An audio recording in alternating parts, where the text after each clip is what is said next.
Alright, welcome back to Higurashi, Chapter 2. Alright, let's go right into it.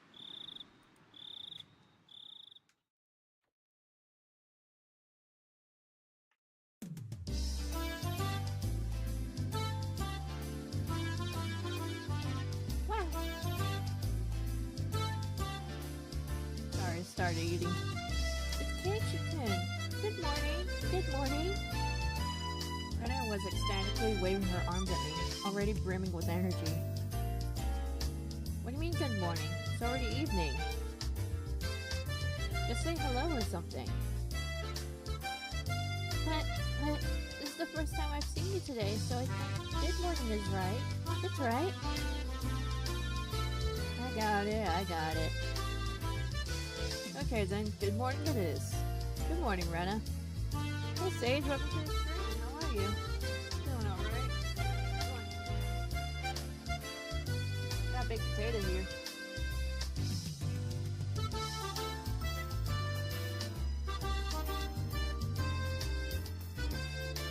Take a couple bites out of it.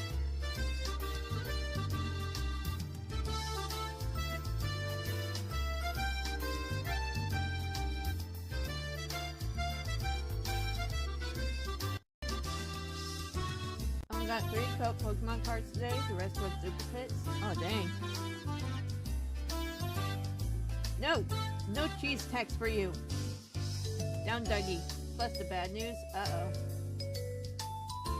I grabbed Ren's head and rubbed it with my hands. She squirmed, reveling in the motion like a cat. Weird. Besides, I used to watch Super Sentai, Kamen Rider, and Metal Heroes were all taken down. Oh dang. Oh, I'm so sorry to hear that. Come here. Come on.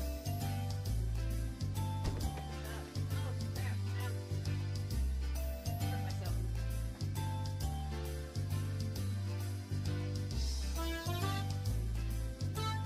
I didn't pay the cheese tax, so she's after my potato.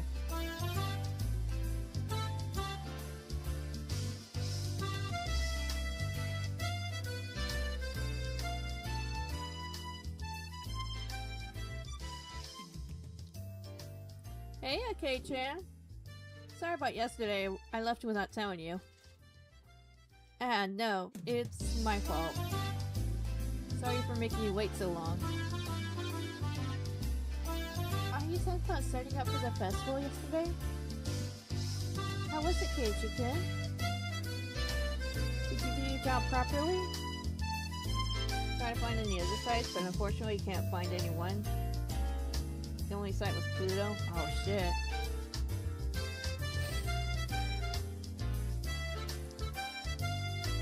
The only show I can watch there was Dare Ranger and Go-Go 5.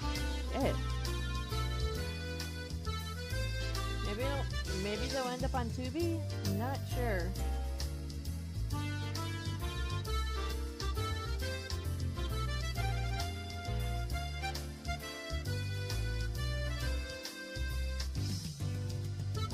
Slight muscle pain throughout my body and sluggish movements were already obvious. I did great. I'm pretty worn out though. I grinned dryly and the 3 of us breaking out into laughter. Where's Satoko and Rika-chan? Are we meeting up with them at the festival? Yep. Rika-chan's actually been there since yesterday because she has such an important job. I think Satoko-chan stayed with her, so they're probably already at the shrine. Right, just remembered. Today's Rika-chan's big performance. Down! Down, dog.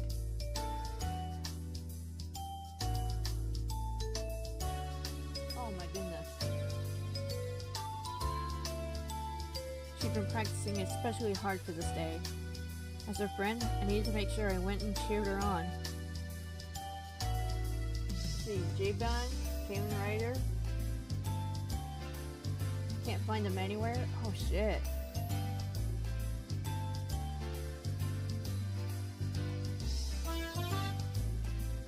I'm not sure if they're on Tubi, but Tubi does have a lot of stuff on there. Give that a try. Plus, to be pretty free, you just need your Google account to keep track of everything.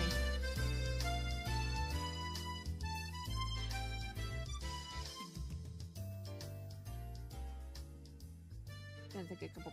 Will you stop? Take a couple bites of those potatoes. Dog's after me.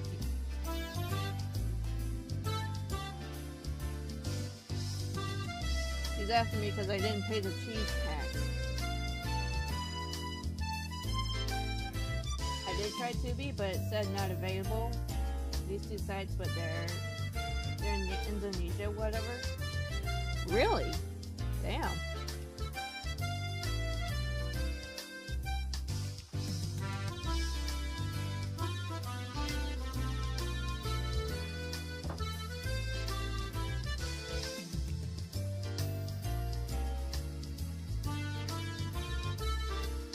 Not even the English club?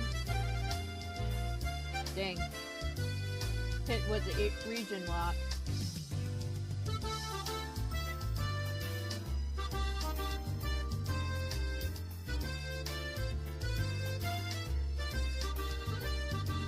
Alright, let's go right away.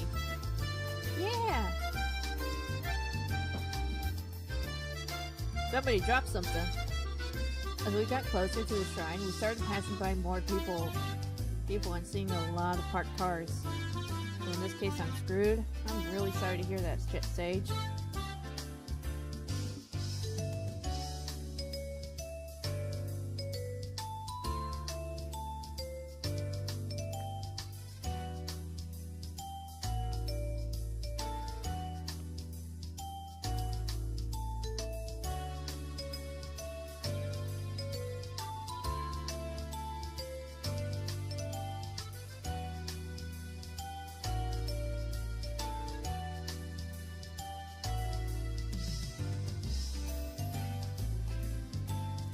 Things happened like earlier. I was eating a burger from In-N-Out Burger. VTuber's back. Hello, Carrion. Welcome to the stream. Ooh, that sounds like a pretty good burger. I don't like tomatoes, so I usually give them to the Coco if they give me tomatoes anyway.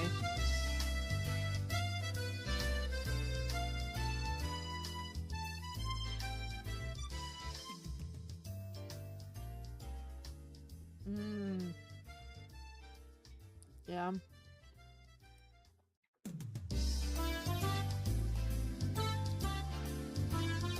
Card shuffling time! Began to get noisier too. I thought I could hear something like a Bond dance song. Without being able to restrain my impatience, I dashed up the entire flight of stone stairs. Keiichi-kun, you're going too fast! Wait for me! Man, Keiichi, you're such a little kid. Oh, the shrine grounds. They're packed with people. It was a festival if I ever saw one. Hula hoop! Wow, they went all out this year too. Amazing! Amazing! I was watching a bit of the Muppets movie. Sweet!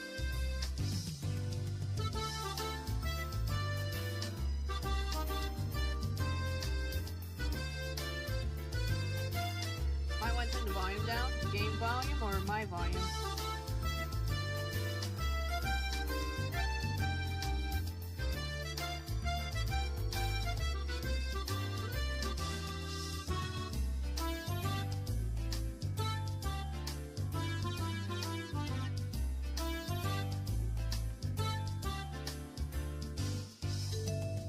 Is it my volume or the game's volume? How's that? You ain't having my potato.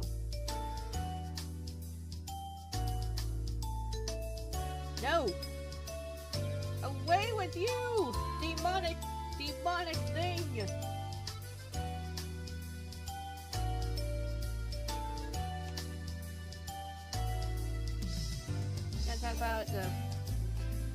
Gonna talk about the 3 cards. Plus 2 robot critters. Sweet. Game volume? Is this better?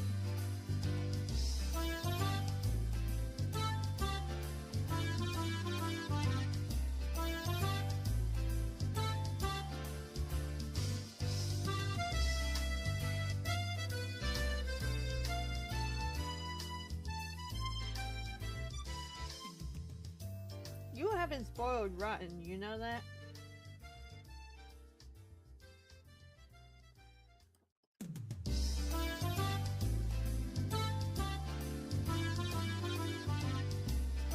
They're coming from Hinamizawa. Huh, the bedridden from old man from Kimiyoshi branch family is here too. That old guy went home from Western Higurashi last year and stayed in bed ever since. Yeah, there were a lot of villagers here that I didn't really know. Maybe?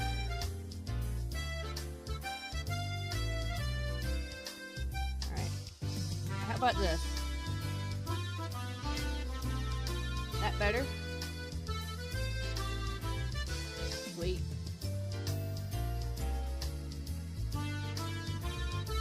Must have all been pouring in just for today. Oh, it's a Toko-chan. Hey! Oh, if it isn't everyone.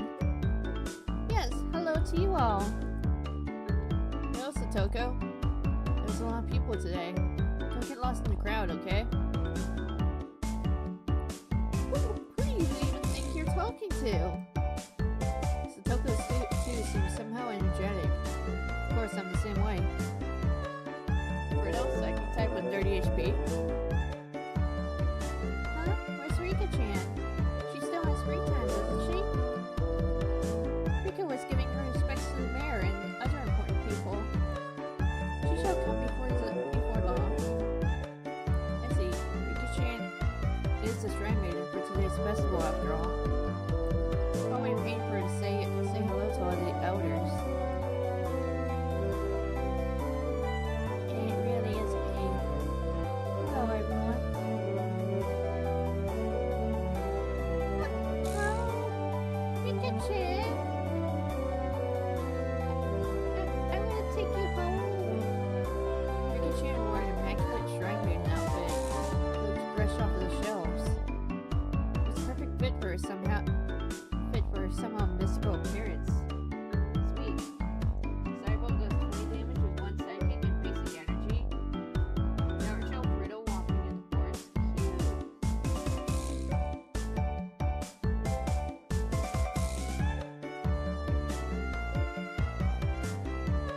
on.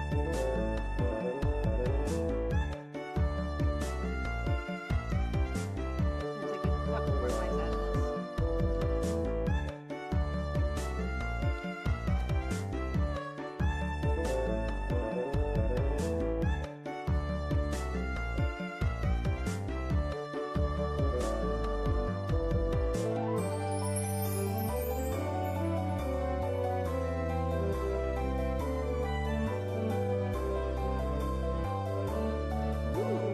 Luxury, the chariot, power, prince of cups, and the fool. Nice.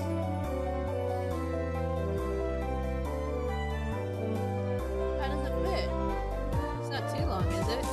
My grandma gave me some safety pins just in case the sleeves are too long. It's alright. It really is comfortable. She spoke like she as she spoke, she began to do some twists and stretches. Yes, I love you too, Coco. You gotta stop trying to get my food. Gonna be real with you, Chief. Never really liked Fiddle or its evolution. It does kind of look like a Lady Gaga ostrich. Ah, shit! You alright, Coco? Alright, I didn't mean to scare you.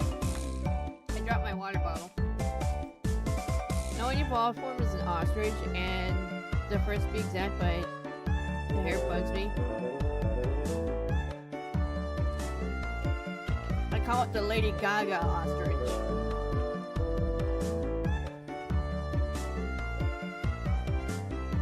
So it's not exactly the first ostrich looking Pokemon. Well, it looks more like the ostrich, but I think the first ostrich-like Pokemon was Doodle, the two-headed one. And then it's the evolved form. At least I think, but those look more like those look like ostriches too.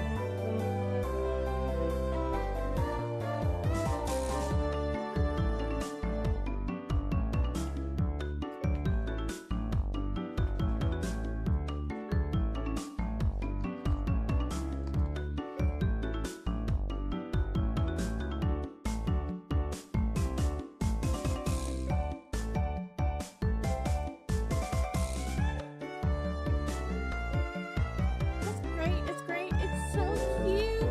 Help. There was approximately one person here getting a nosebleed from watching Rika-chan move. Kichi-kun, don't you think she's cute? Don't you? If you don't, then she'll be all mine. I'll take her home with me.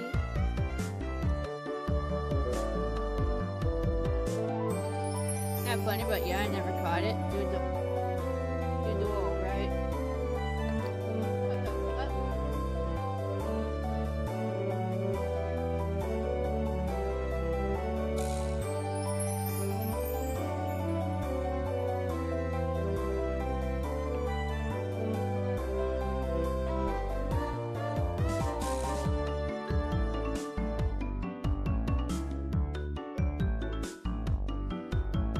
Now that I'm thinking about it,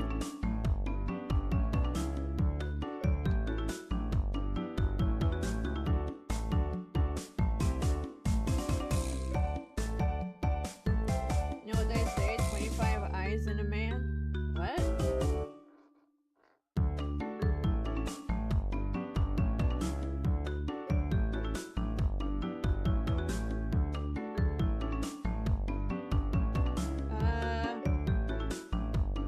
Not really. Still need to figure out which project to work on. Oh yeah. Grab locked. Fighting type with 120 HP. Coco, on the bed. Go on. Taylor's gone. It's all gone. Go on. On the bed.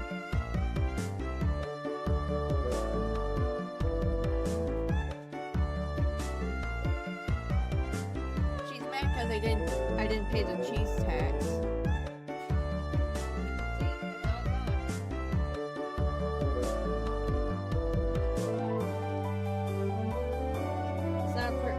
It's not a very pleasant thing, but I'll spare you it.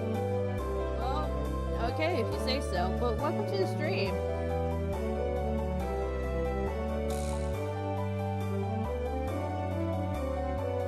I think she's really cute. Totally cool. Enough that I want to pretend to be her big brother or dad and take pictures with her. Take a picture from two different places and make it look stereoscopic. We can. What the hell? Oh, that sounds great. That sounds fantastic. Brenna's eyes and my glitter like with stars as hers. Wow. These kids are nuts. Let's see. Slow acting sign code does 30 damage with 1 fighting energy. Matt Cross does basic 120 damage with 2 fighting it and 1 basic energy. Nice. Howard Show grab lock, jumping out of the water with a heroic pose. That sounds so cool. Okay, I'll stay away from that. Yes, or I might get locked away in the basement somewhere. You look like you're enjoying it though, Rika-chan. You're being harsh. We all laugh together again. Okay, let's not hang around here. Let's get to the festival. There's not much time left until Rika-chan's big debut. You're right. Great, let's go everyone. Yeah! Yo! Who isn't the daughter of Sonozaki? Yuda! Yakisoba's packed full of pork. This year we filled it up as much as we could. We even put in fried calamari. Gotcha, old timer. Yakisoba sub with this dude looks like it's quite the achievement. You got squid too. Put a ton of time into this. Not big deal. Wow, it's tasty. It's tasty. Yeah, the squid is delicious. The aroma is just fantastic. It's wonderful and compensates for how soft it tends to be. Delightful amount of squid and pork in it too. Yep, not bad at all, I say.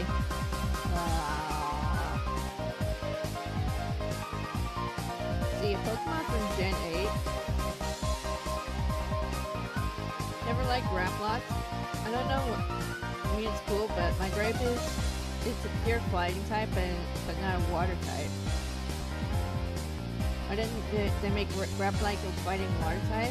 Doesn't make sense if you're gonna make a Pokemon based on an octopus. It looks like an octopus? Yeah, that actually doesn't make sense now that you mention it.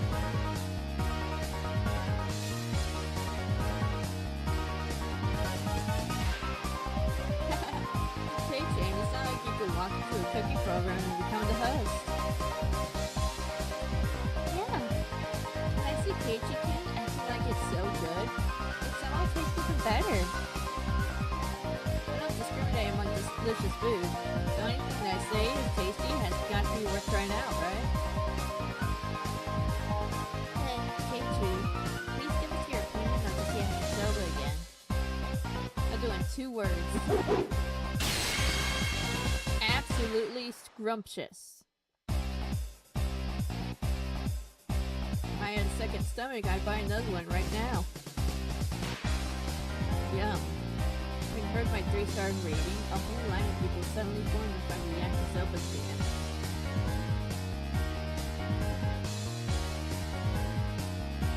Missed opportunity for a dual water fighting type. Yeah. That is kind of weird. Wow, that's amazing. Kei-chan said it was so good that a little crowd started to form. Not bad. Nothing to brag about, but I still decided to stick out my chest and show my hairs.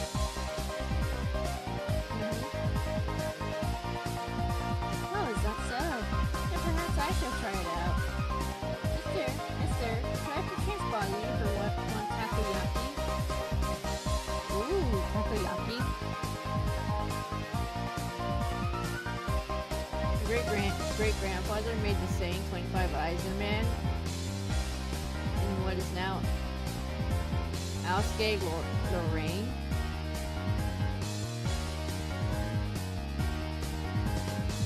I feel like I should know what that is.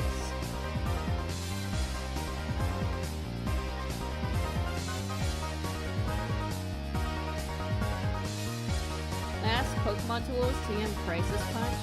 Ooh.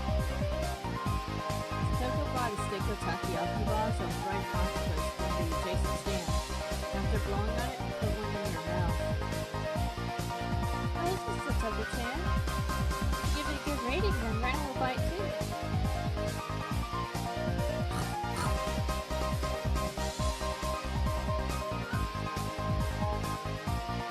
Now it's time to review Ms. Allen initial judge the Toko Mojo to give her impression.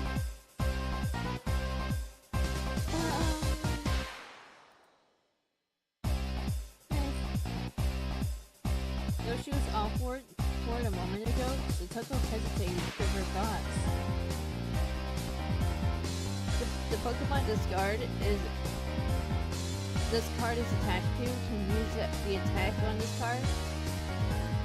Oh, nice. Hey now, what's the matter? Everyone else takes one of their own.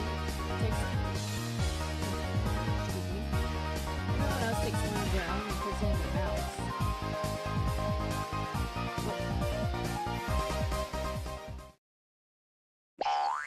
Huh?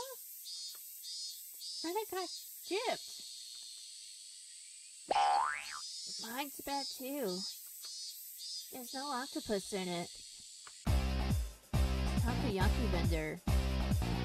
Could this be some sort of fun summer festival only octopus free takoyaki stand? Nah, it's not it's not a takoyaki without an octopus. I always wanted to try takoyaki. Crisis Punch does 280 damage with 3 basic energy. Ooh. Now it's showing orange disc and an exploding orange background. Fortunately, that's all 3 of the Pokemon cards. Oh, okay. It's a piece of land Germany and France fought over in World War I. Oh, okay. I thought it sounded familiar. In fact, it displaced them and it near where the modern French-German border is.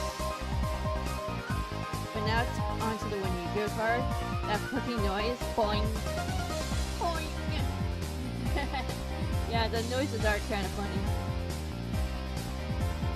An evil takoyaki stand that skimped on the octopus because they figured it would make them good money today. Evil!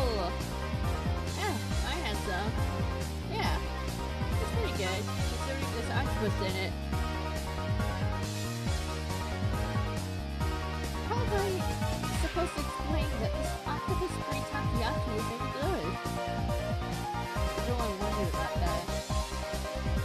The quizzical list seems to be drawing equally dubious stares from the people in line.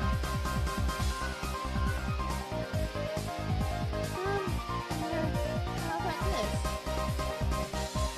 Takoyaki without any octopus is really healthy. And even people who don't like octopus can eat this delicious takoyaki. Like fried breading without the octopus in it.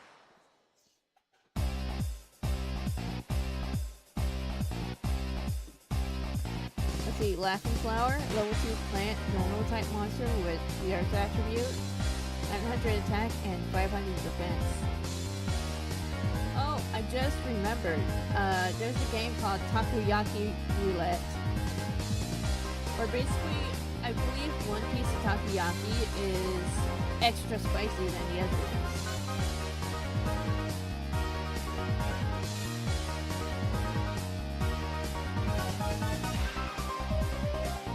Or maybe it's not even the game, maybe that's just how it's served.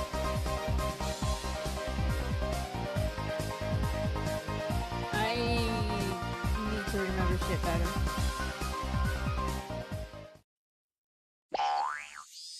After hearing that, several surprised guests left the line. Holy shit. The monster is a plant creature with a big mouth with 2 flowers on its heads and vines like an octopus tendrils for legs. Oh my gosh. It's Aubrey too. Feed me, Seymour! A flower whose laugh can confuse the minds of enemies. Yeah, that's Aubrey too with extra steps.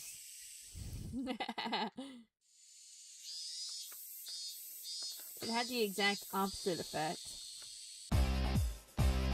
Alright, then I'll give it a try next.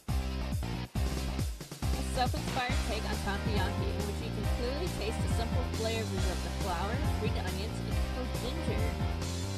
The unaffected taste is bolstered by the absence of the octopus. Wasn't half bad, but after hearing there's no octopus in it clause, there's even more people left the line. Rika-chan, any good comments? We are causing this guy. We are making the customers disappear. This is 400 yen for. Actually, 400 yen probably isn't that bad.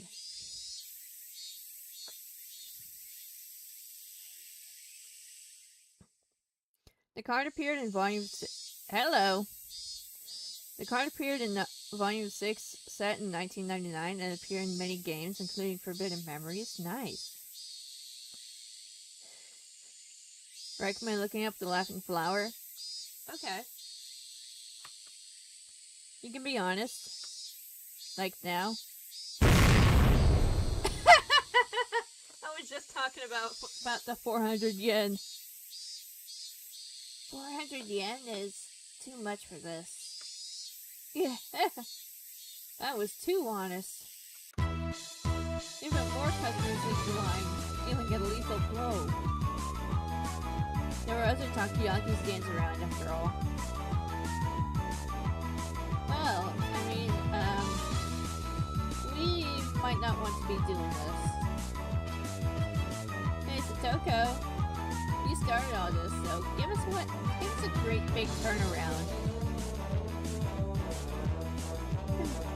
I cannot do it. How do you expect me to lavish praise upon takoyaki without any octopus in it? You idiot! Satoko's angry outburst was a finishing blow. Ooh, the takoyaki guy is gonna hate us. Attitude robot critters. Customers are all gone. Huh? The guy is staring at us. Why is that? Why is that? There's no saving this crowd. Perhaps I, Keiichi Maibara-sama, will lend a generous hand. Keiichi-kun, you can do it. We want you to save the takoyaki vendor who didn't put any octopus in. Don't smile when you say something so bitter. Alright, fine. Maybe the only chance you'll get to see a pro at work, so watch carefully.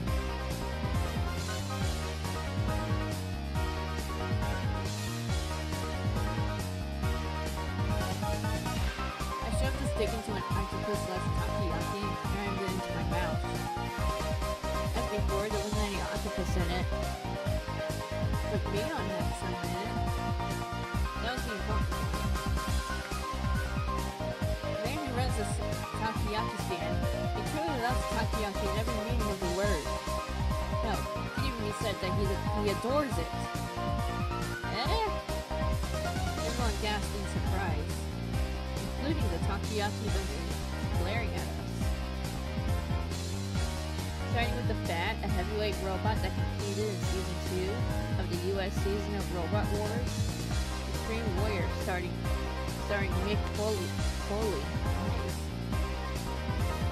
This man truly does love takoyaki, and because he loves it, he doesn't want to create half-hearted random ones. Isn't that right? Takoyaki vendor looked down, unsure. I was watching all this listening intently, wanting to know why octopus-less takoyaki deserves such a high rating. Keiichi-san, if you truly love takoyaki that much, why didn't you make takoyaki without the octopus at all? Is he not betraying that great takoyaki? You may be right. In one sense, it is betrayal. However, it's the best possible compromise this man could find. This man is making real takoyaki today, as he always does. However, only one or two of them on each stick are the real ones. Well, you're right. The one I ate had octopus in it. Considering it did actually have it, it didn't taste bad at all, you know. Right. That was a bona fide takoyaki. And as for the other ones, it was the biggest compromise you could make against the biases of the general populace, who all think there needs to be 8 pieces on the stick, or else it's not real takoyaki. Huh? Keiichi, I don't understand what you mean. Why is one of them a real thing and all the other ones are fake? Why? The secret lies in the octopus.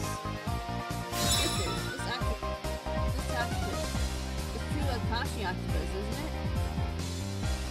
In recent years, the number of octopuses caught in Akashi has decreased, and their prices have risen drastically. God damn it, why did you blow up my kitchen again? I didn't mean to.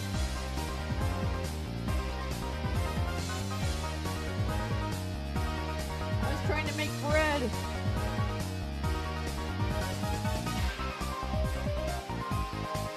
I ever tell y'all? One time I tried to make spelled spectacularly. The prices are now so high that you wouldn't think of using them in takoyaki. Then the man who had been looking down this whole time remembered. Yeah, that's right. Kashi octopus is very expensive. But this man absolutely had to have the Akashi octopus. He could have bought so much worse quality octopus for cheaper, as much as he wanted, and you would still have been able to pull in from everyone. It's a dome shape with bat wings on both sides that can move up and down by strings. And its weapon is a front-mounted vertical flywheel spinner which spins up to 2,500 PM. Created by Team Dawson D. Team Dawson. Nice.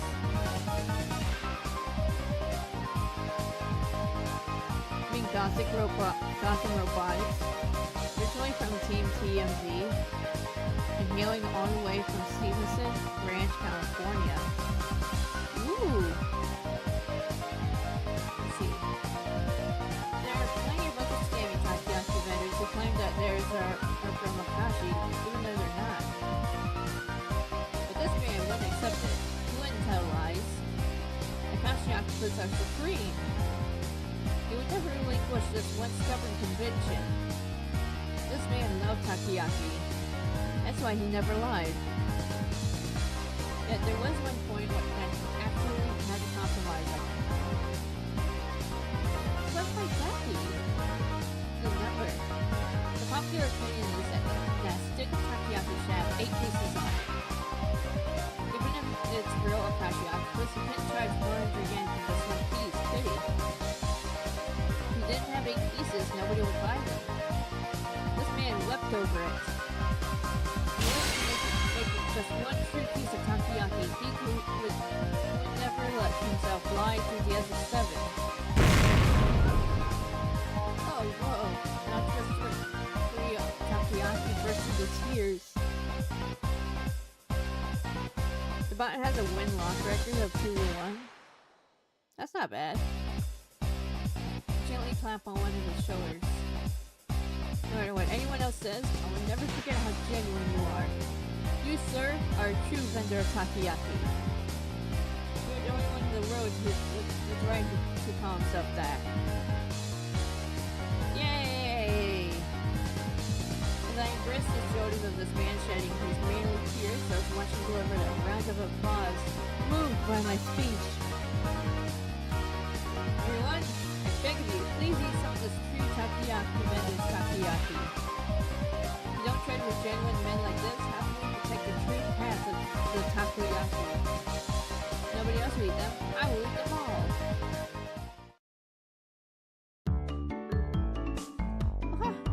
Everyone watching is lining up. Keiichi-kun, you did it! You did it! This is Keiichi's superpower right here. His power is in his words. Absolutely amazing.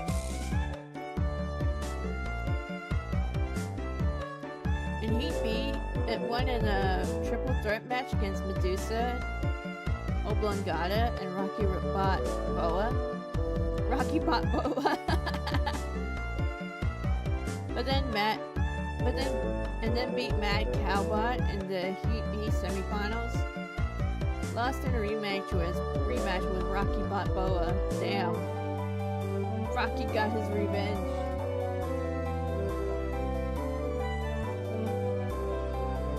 I think it's more they thought that Kei-chan's propaganda speech was interesting rather than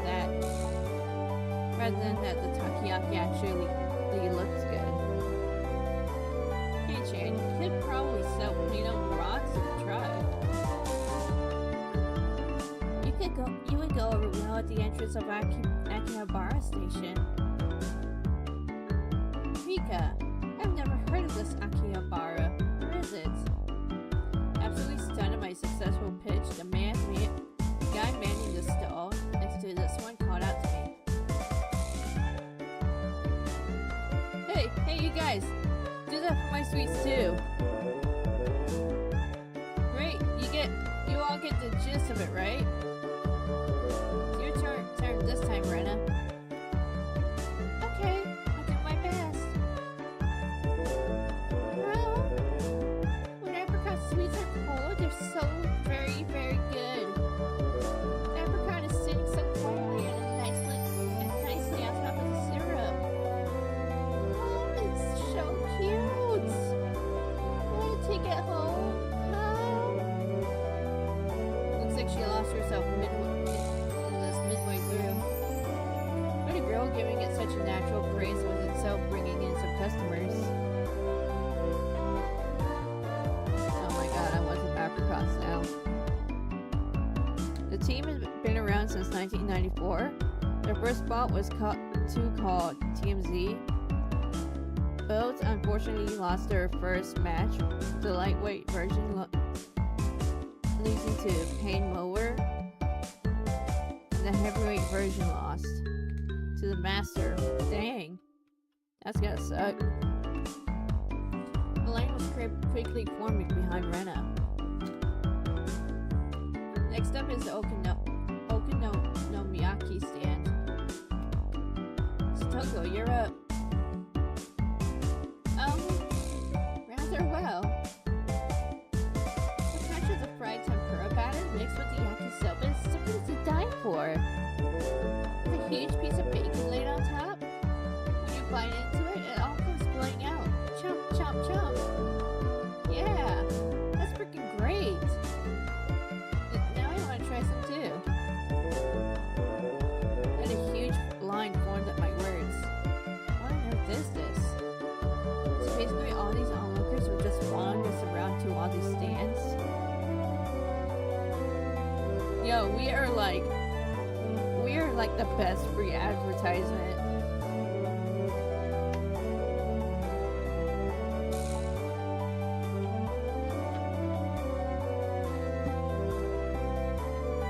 When people hear about foods from others, they try it for themselves. It tastes a lot better than it normally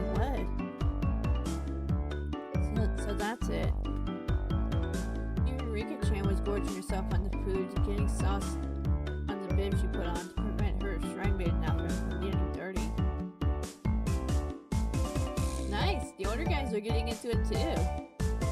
Okay, K-chan, which one should I do? Right, Mion, you get to stand next to that. Shows them the depths of your power. 1995, they were praised by Cyber Knight, which did alright in a 1-to-1 win-loss record, beating Frank before losing to Thor. Wow. Huh? But K-chan, still next to that is... Whoops. The goldfish scooping stand. Bit out of our element. No, as club president, I won't bleed no matter who or what my opponent. Let's get started. Ooh, let's see how she does this. Look forward to a splendid performance, Mion-san. The onlookers were also watching Mion with hopeful eyes. Plus appearing to cancel BattleBot's video game. Oh, and last entering with Frenzy, originally Terminal Frenzy, which actually did pretty successful, even entering BattleBots, becoming a popular bot, even getting his own merch. Nice.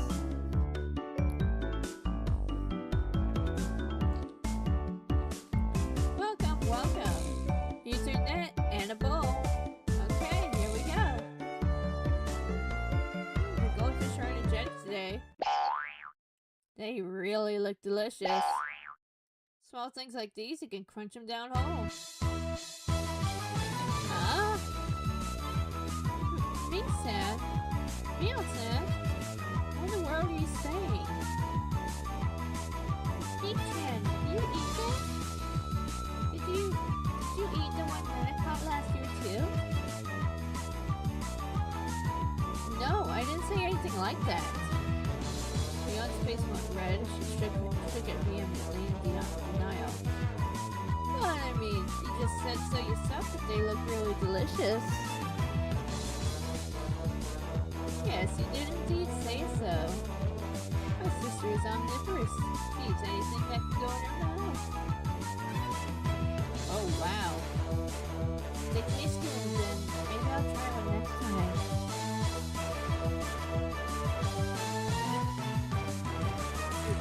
No, Rika-chan! No, you'll get sick!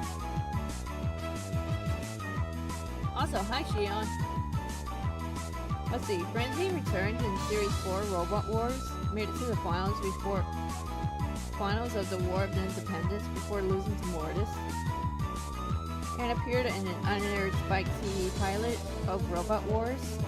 Ooh. Wait a second. Hey, what the hell?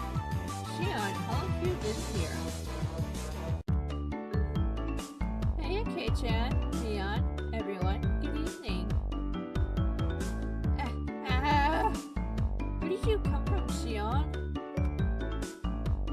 I've been here since a bit with the yakisoba. You were all so loud that I found you right away. Also, its hammer is a meat tenderizer. That's hilarious.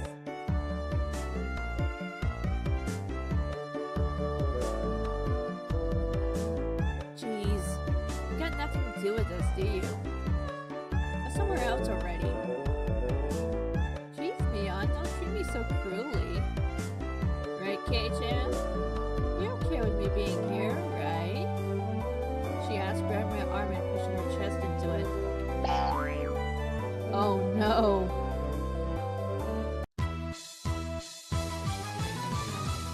Keiichi-kun, your nose is bleeding.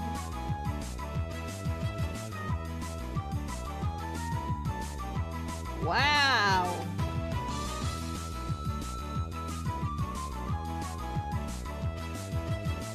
You switch to Joey Donuts, the jelly comes out, right? It's the same. This isn't something I have any control over. He's losing to the power of... Oh, I probably shouldn't say because YouTube might get back.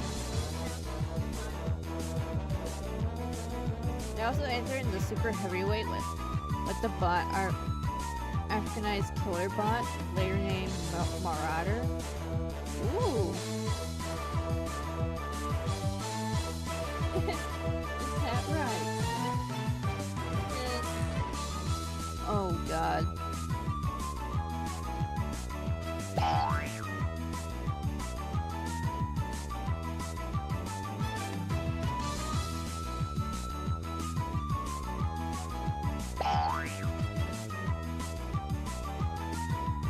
I can't read this. Yeah. Shion, what the heck are you trying to do? How vulgar. I seem to have misjudged you.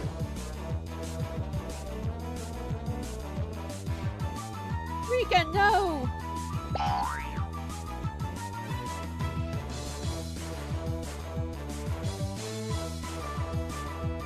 Keiichi, no!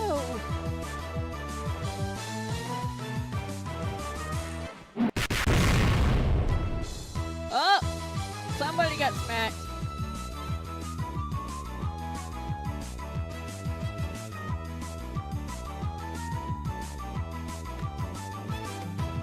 Rika-chan and I, our faces now bruised, fell to the ground, limbs sprawled. Nice job, Rena.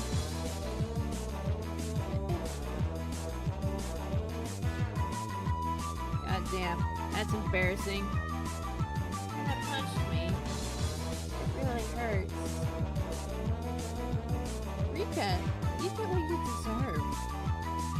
Sheesh. Now that Shion was here, the energy around us had increased by 120%. For Maxie's designs, it looks like the bot, but he looks like a plushy with a mix of Tim Burton, with the head having the flywheel, which also has the spikes on it. mouth filled with sharp teeth and wear a cute red scarf around his neck. Nice.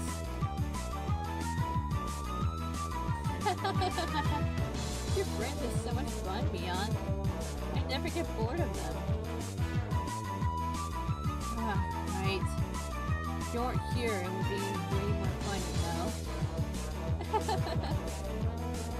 I want to stay with you all, but if I continue to do some Cajun, my sister looks like she's literally going to bite my head off.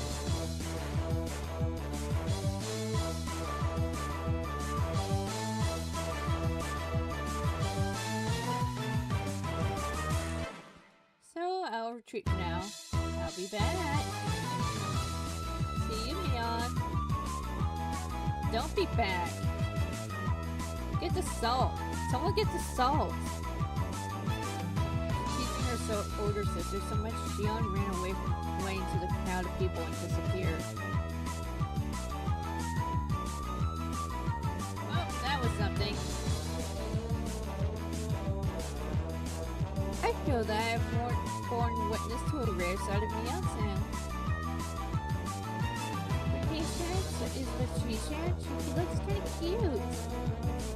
I smiled happily, turning a whack on the head from Mion. Hey Flash, welcome to the stream. How are you? Don't say dumb stuff. Let's get to the next stand already.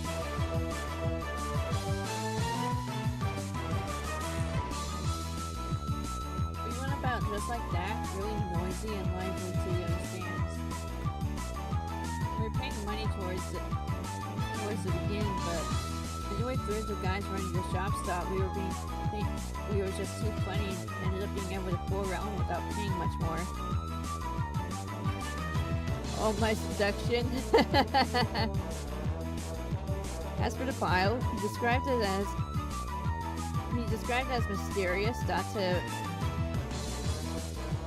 mysterious, he speaks in riddles. And though cute from a distance, his face reveals it unravels to a vertical spinner upon battle stance. Damn! That sounds cool.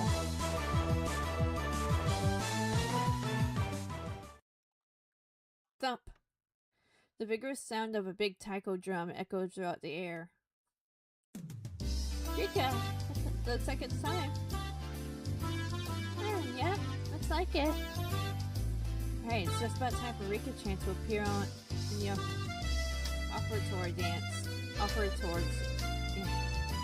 a little nervous. Believe in yourself. All your sweat will definitely amount to something, Rika-chan. Mion slapped hard on Rika-chan's back. That's right, you'll do fantastic, Rika. I'll do my best. Yeah, that's the spirit. I balled my hand to a fist and raised into the air. We're rooting for you, Rika-chan. Go for it. Yay! Remember? Go for it! Yay! Rika-chan gave the best smile I'd ever seen, then pivoted her heel and ran off. Okay, we should get going too. Right, let's go cheer her on. We mustn't. We must keep silent during the performance. What a jeez. Rubbed a hand through her hair. She was worried about her good friend up to the end. Those who fought the bat have felt unnerved by the very sight ever since. Though not an excellent fighter, it makes up for his swiftness. Short bursts, however, as his endurance isn't so well either. Ouch. Then we'd better hurry. All the good spots will be taken. Come on. Mion ran off and everyone else followed him a moment later. A large amount of people had already clustered into the tight space to watch the edifying dance.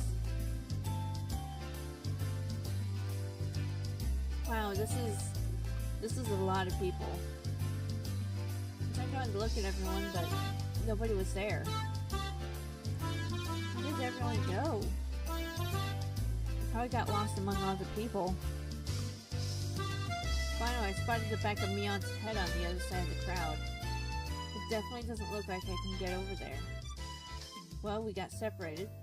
No big deal. We can just meet back up when Rika Chan's dance is over. I gave up on finding the others and wandered around, trying to look for a place where I'd be able to see better. It didn't take long for me to realize I'd have settled for watching him between the heads of the people in front of me, though. Once again, an even louder taiko drum resounded. This one was to announce the beginning of the dance. I couldn't see very well, but it seemed like the Rika-chan had come on stage with the elders who were in priestly garb. He prefers staying at home over battling so he can continue to decorate his cave.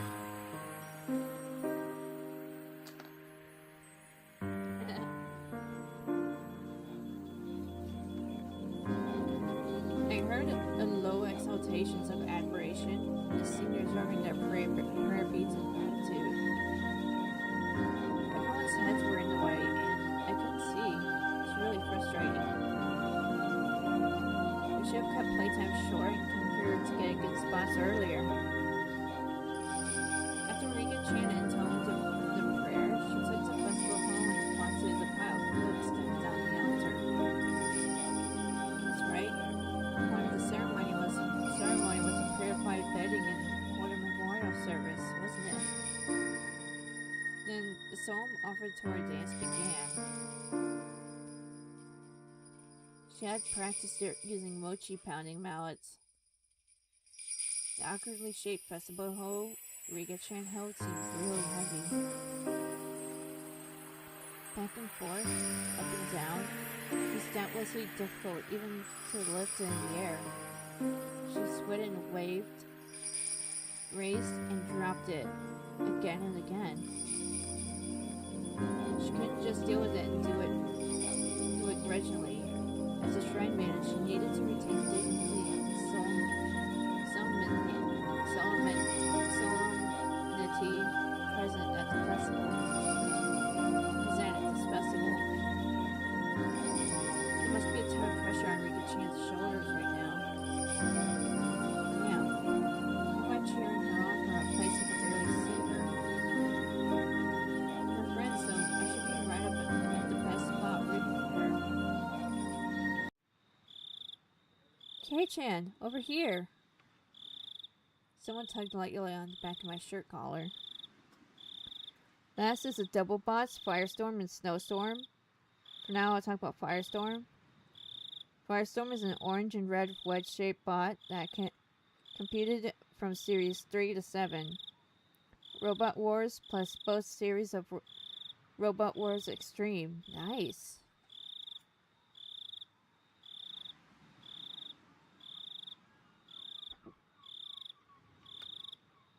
It was Shion.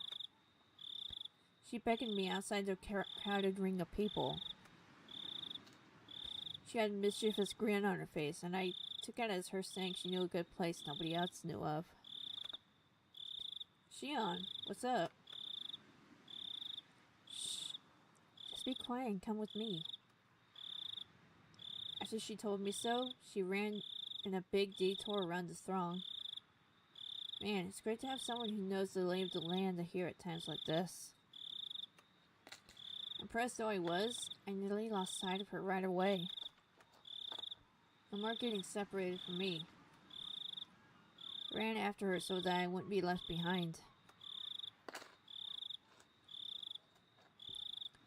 As I wondered in anticipation at what kind of secret spot Shion had in mind, we left the crowd of people and went around to the back of the shrine grounds. See, created by Team Firestorm from Durham, UK, and driven by Graham Bone. Hey, wait, where are we going? We're getting further and further away. Shh. Just stay quiet and follow me. You'll understand soon. Shion gave me a wink that reminded me of Mion as she said that.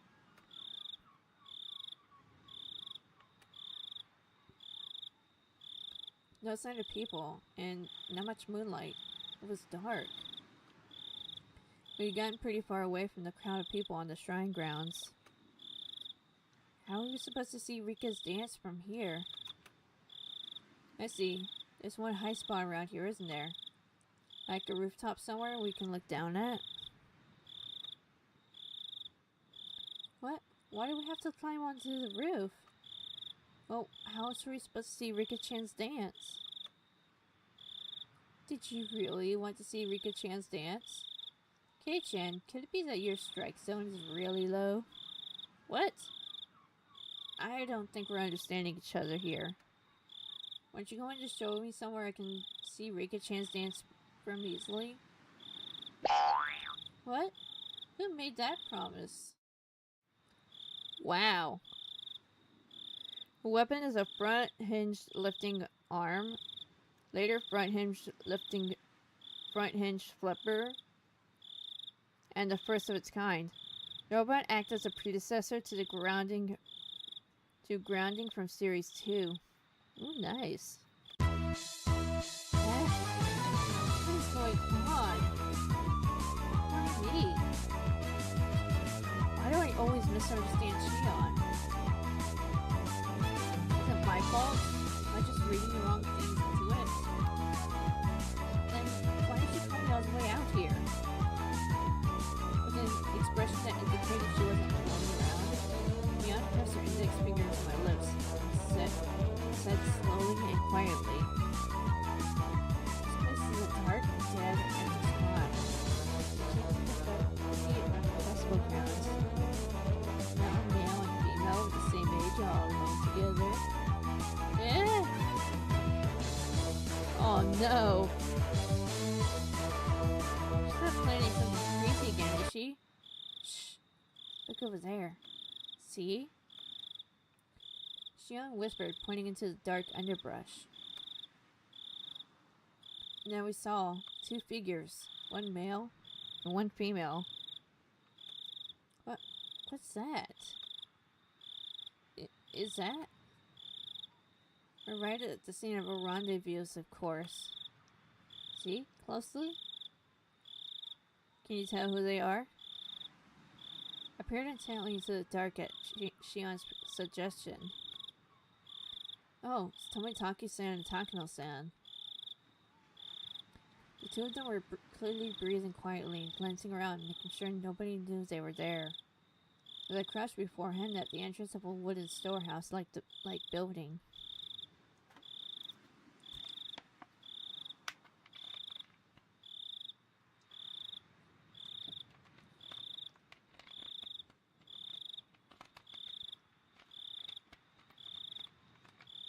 Come on.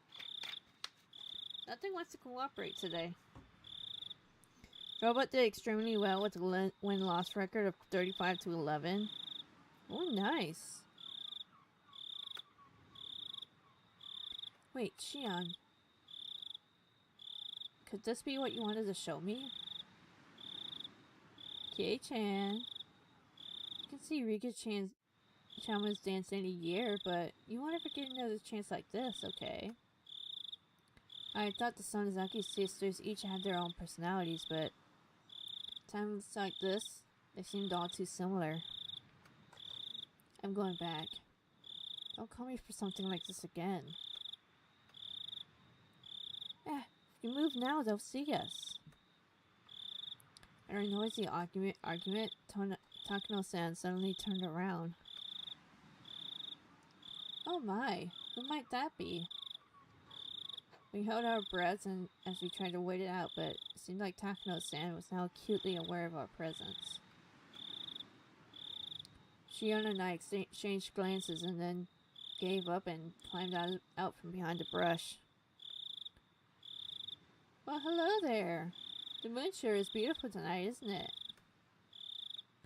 My. Isn't Shion-chan and my Barakun? Good evening. Yes, the moon certainly is pretty. What's this, Keiichi-kun? You sure are smart. What's this? Keiichi-kun, you sure are smart. You know that?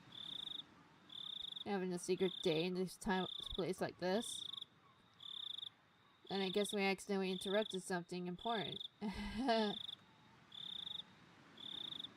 You're the ones meeting up secretly. Tomitaka-san and Takano-san laughed to themselves, and it got on my nerves for some reason. It becomes grand finalist in Series 3, losing to Chaos 2, made it to the tag team finals with Scorpion before losing to Bigger Brother and Plunderbird 4. Oh wow. Won the Commonwealth Carnage Championship representing England. Nice. Wait, so you two weren't having a little rendezvous then? Of course we weren't. Though I don't dislike that kind of romance. Unfortunately, this wasn't the location of a rendezvous either of you would want to see. Sorry for not living up to your expectations.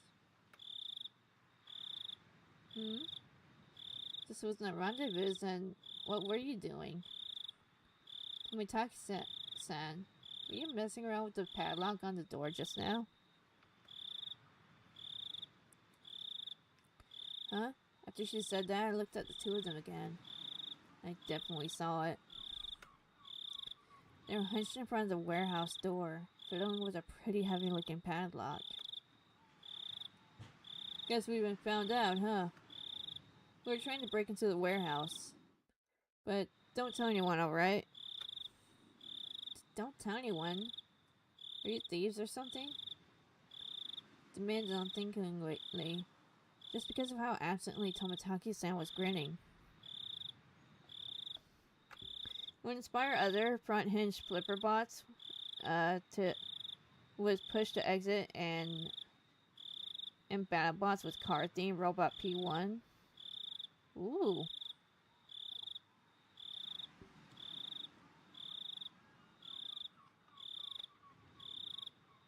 Nah, never. These are people who steal things, right? It's not like we're trying to take anything from out of here. I see. Then why are you trying to unlock the door? This is the forbidden storehouse for ritual tools. They say only the Furude family and a mere handful of others are allowed in. Forbidden storehouse. Also got two toys, a pullback toy with a fire cannon. The flipper would activate by pressing the top button, and a small pullback die-cast mini bots toy. Wow. Let me tell you of a little boy who cried wolf. You do that shit again, you little bastard! I swear to God. Yeah,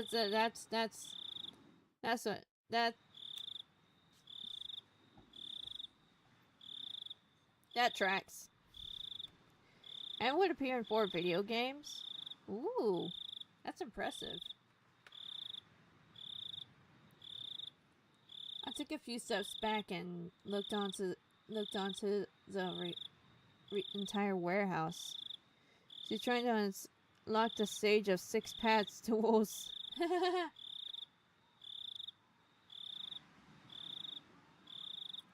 It certainly looked like one. Built removed from any signs of people, almost as if in secret. It was filthy, revealing how little it was ever opened. And it was built to be durable, giving it a strange, empowering impression. As I looked at it more closely, it was certainly different from than a normal warehouse. This place, they're called ritual implements.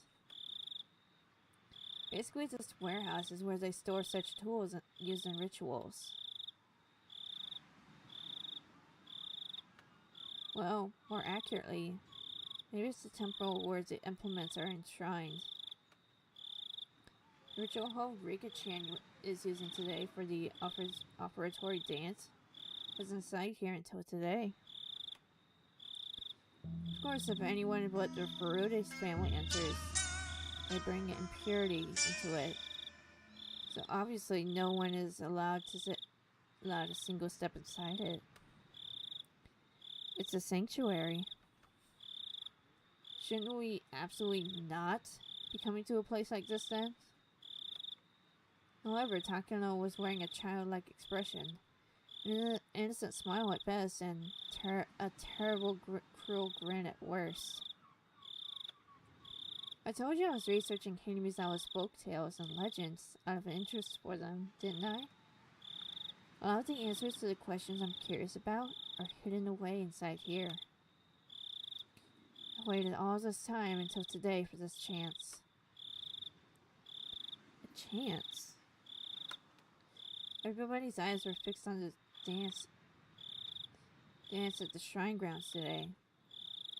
This was the ultimate blind spot. Heh, I see.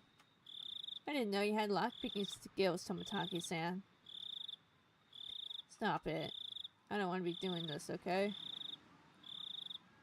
Sorry for taking you along with me, but this was all thanks to you, Jiro-san.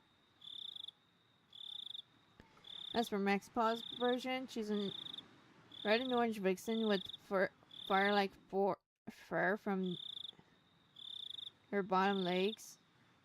She wore an orange and red dress to match the robot with a burnt brown small skirt. Her original old design was the same, but her dress is colored red and yellow. Oh, okay. I really am grateful. Sheesh. This is the only time you understand Takano-san? I don't want to be sneaking into places like this. You really are a good person, Jiro-san. Her clink. Tomotaki-san undid the padlock and placed it to the side. It's open. Thank you. At long last. Takano-san gulped. With an unusually excited air about her, she gave the heavy door a shove. A sharp smell of mold and dust flowed out from the gap in the doors. I had claimed curses didn't exist, but in this situation, I could believe in them.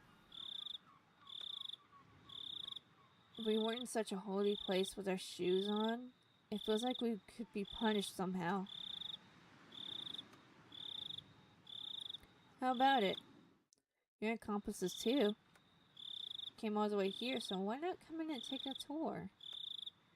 It'll be a little field trip to a museum of precious cultural artifacts that conceal the secret history of Hinamizawa. And it's only open today. We're not accomplices or anything.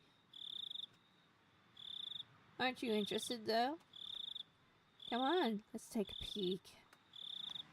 Shion said, particularly linking her arm with mine. But, we definitely shouldn't be doing this.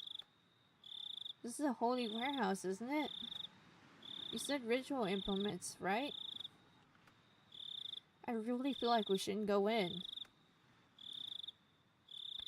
I'm part of the Sonozaki family, so I have a good guess as to what we'll find in there. And I want you to see it too, Kei-chan. You want to show something to me? I thought it was just a ploy, but Shion's eyes look entirely serious. As per her bio, she was born to blaze and destined to die out in the pits once they ignited. She'll live in the Firestorm lineage to take up the name, never given a chance to know her predecessors. Oh, dang. Of course, she was the sort who could lie with a straight face. Of course, I'm an average boy, too. My curiosity was at least twice that of a normal person. Sleeping forbidden treasures, never to leave this warehouse. Chances like this don't come around too often. If I had to choose, then I want to see.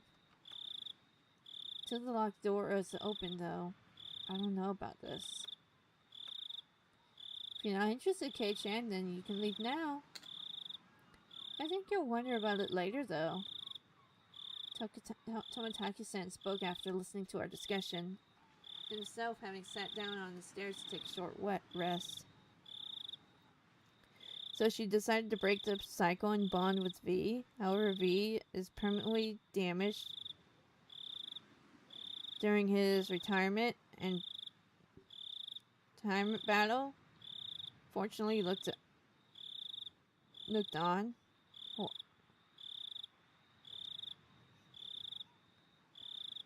Oh, okay. Her whole life has been wrought with existential dread.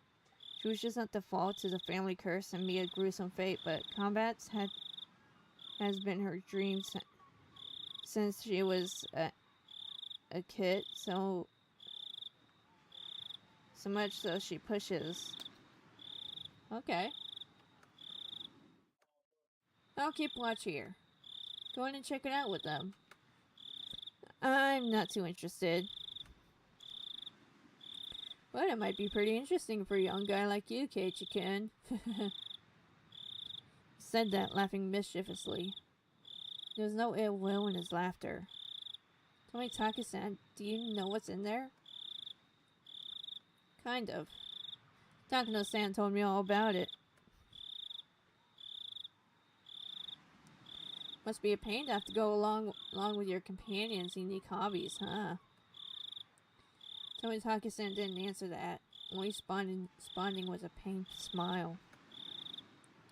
Takano-san had this kind of scary air about her.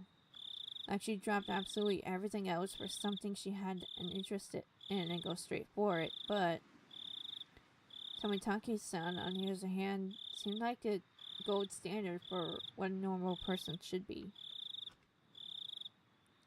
Having him tell me so frankly to go check it out suddenly made the guilt feel lighter. Length no other storm before her achieves, including toppling over one of the heaviest house robots known to man. Oh, nice. Okay, but just a little. If it's not interesting, I'm leaving. You got it. Xian gave me another Mian-like wink. Looks like we're decided. Shall we go inside? Jiro-san, we leave this to you. Tomitake-san waved his hand to see us off.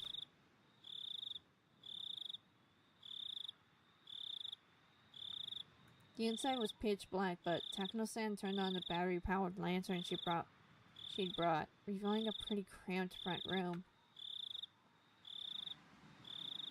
So dark in here. Everyone take care not to trip over anything. I appreciate the concern.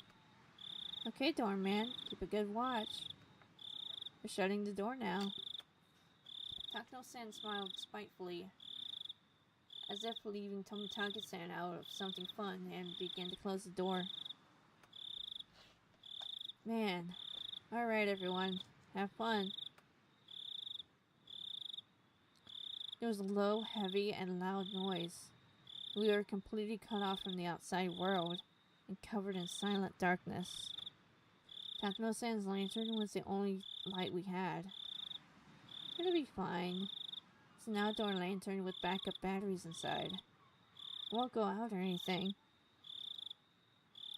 Looks like Takano noticed my uneasy expression. I couldn't help but blush a little and avert my gaze. Deeper inside, there was a heavy and old but sturdy door with sewn decorations on it. It was the last door sealing away what lies within. Strange how it has an antechamber, even though it's just a warehouse, isn't it? Let's see, V cares dearly for what remains of her family, such as Four, her older sister, Snowstorm, her strange brother, Groundhog, and the newest addition, Little Fire Ant. Last thing she wants is to leave them to a date unknown. Perhaps an opportunity will one day arise when she doesn't need to fight to make a legacy. Oh, nice. I'm gonna head out. Okay, Carrion, you have a good night. I'll talk to you later. I believe it's set up this way so so that you can open the one door at a time, never letting the room with all the tools be seen from the outside. Dr. Sand explained this, awfully impressed by the construction. But still, it's really dark in here. Huh? That over there, I spotted a circuit breaker hanging from a clump of wiring, clumsily attached to the wall. Oh, here. Isn't this a light switch or something? I flipped the biggest switch that I can find, and with a click, the pitch-black room was illuminated by an old, bare bulb. Everyone scrunched their faces at the sudden strobe of brightness. Don't! Before she even finished, Mia slapped my hand and flipped the switch back. With another loud click, and the room returned to darkness, with only the lantern for illumination. Ow! You can't, Kei-chan!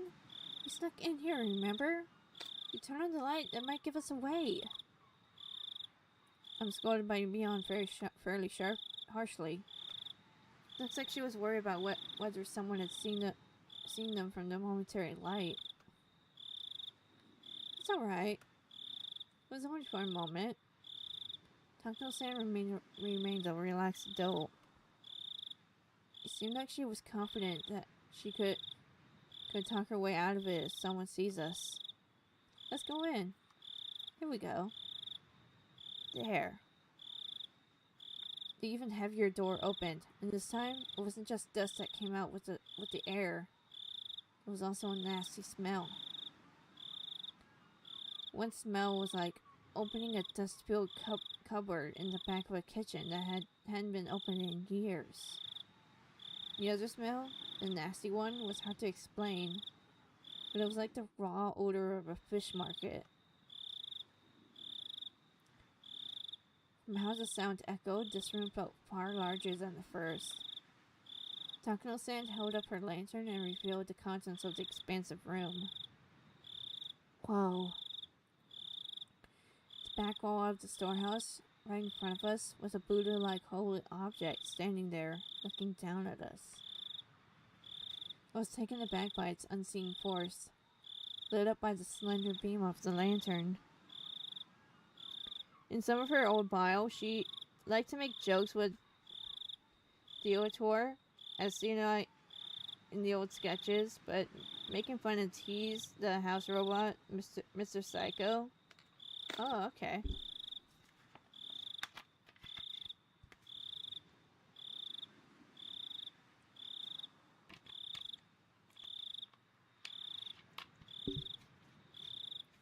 She was also the only bot to flip Mr. Psycho. That's the guardian god of Hirizawa, or Yashiro-sama. It's far grander than the one at the shrine. Or Yashiro-sama. So this is the spirit protecting Hirizawa. The one guarding the holy land of Hirizawa from the impurities of the outside world. The one delivering punishment after punishment upon those who attempted to sully the land with the damned construction. Looks like there are far more tools stored here than I thought, but this is so sad.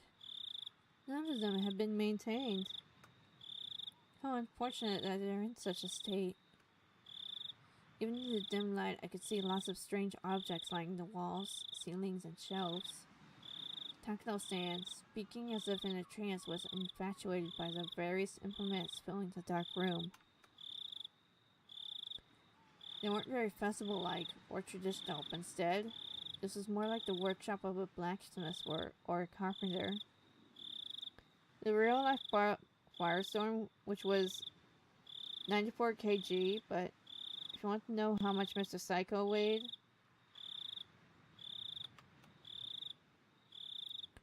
there were a lot of large wooden and metal tools packed in here. Putting it bluntly, it was all pretty boring stuff. I'd imagine there would be more artistic things in here, like from the Heian period, but these are a far cry from being cultural artifacts. My expression betrayed my dashed hopes, and they caught on right away. Oh, is this not interesting for you? I'm not into literature or art, so I can look at the stuff, but I don't really understand its value. Keiichi-kun, you really do look like you don't get it. I guess that's only natural. Takano-san reached into a paper bag that she'd been holding this whole time, took out a worn scrapbook, and began to flip through it. Then, just for you, Keiichi-kun, I'll tell you an old story. It's a common tale in this region.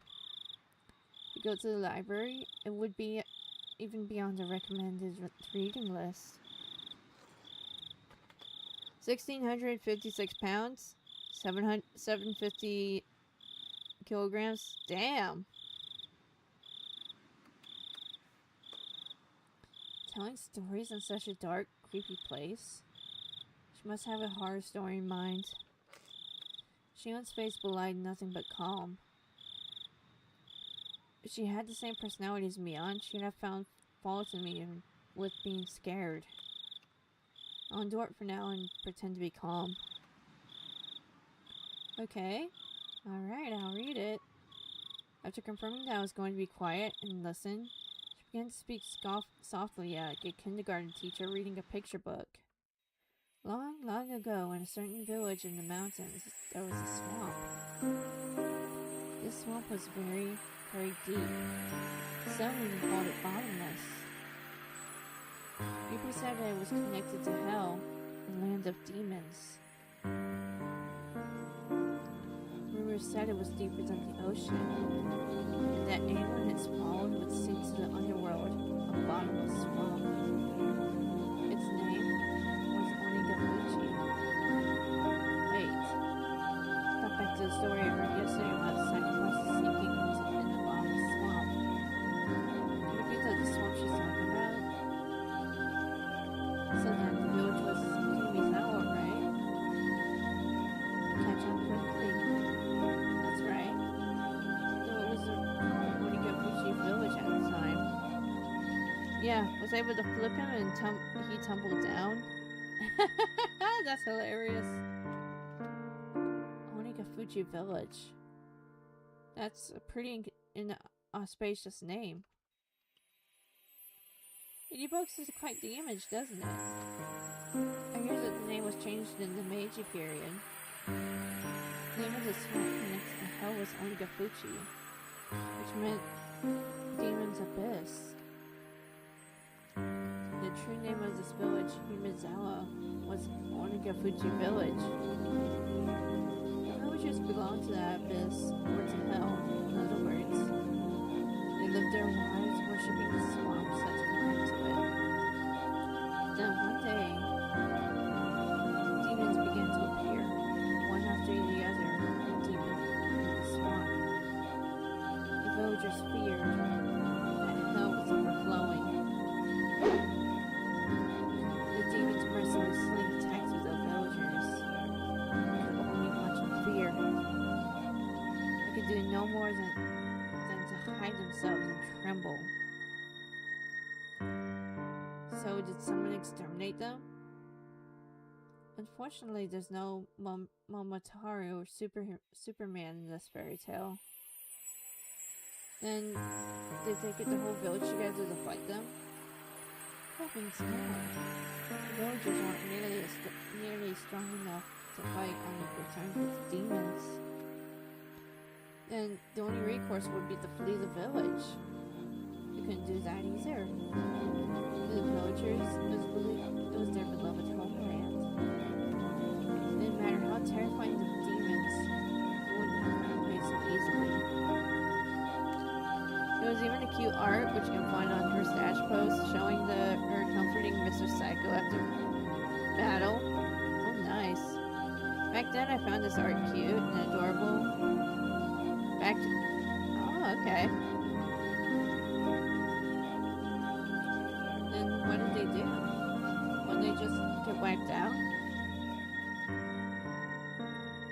Unable to fight? Unable to run? All they could do was wait for the village to be destroyed. Then, when everyone had lost hope, their god, Oyashiro-sama, descended onto them. You know what? I'll be right back. I gotta get some more water.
Alright.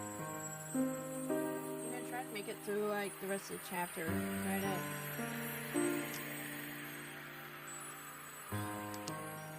My throat is absolutely fried.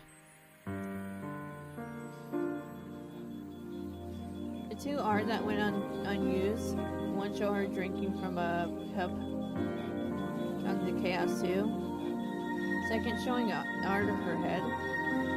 With one sketches that seen the pit bull where she gets belly rubbed by her. Aww. I see. So Yashiro-sama came down from the sky and beat up all the demons then. You're such a boy, Kei-chan. You always jump to strength using force to resolve things. Shion sighed, a little annoyed. Embarrassed, I held my tongue. The thing about Yashiro-sama, he wasn't a violent god who would beat them up like you're saying. He was a kind god, filled with love and benevolence. The strength of a Yashiro-sama descended from the heavens, even compared to that of the demons. They didn't even fight, they simply prostrated themselves before his radiant authority. Let's see. Remember to drink some water after the stream is done? Yeah. Got to mention one art for Pussycat last time. Yashiro-sama urged them to go back to hell from whence they came. The demons wept and challenged them, saying they could never return. The world of demons, too, has harsh commandments. They claimed they had been banished from hell. Demons didn't have a place to go, either in hell or the human world.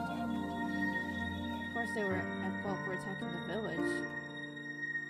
They deeply reflected on it and were sorry.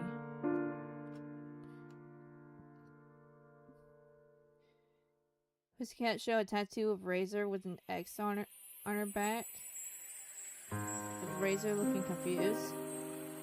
It is based on the art later on the real bot where it had art rendition of Razor with an X mark on it. Okay, that's kind of funny. As the villagers conversed amongst themselves, little by little they began to pity the demons, and after talking with everyone in the village, they decided to live alongside them. A lot of fairy tales have them being exterminated or driven away, but these are often here when they live in peace. You're right. Demons are supposed to symbolize all evils. A story where they decide to live together certainly is strange. Live together with humans is certainly strange.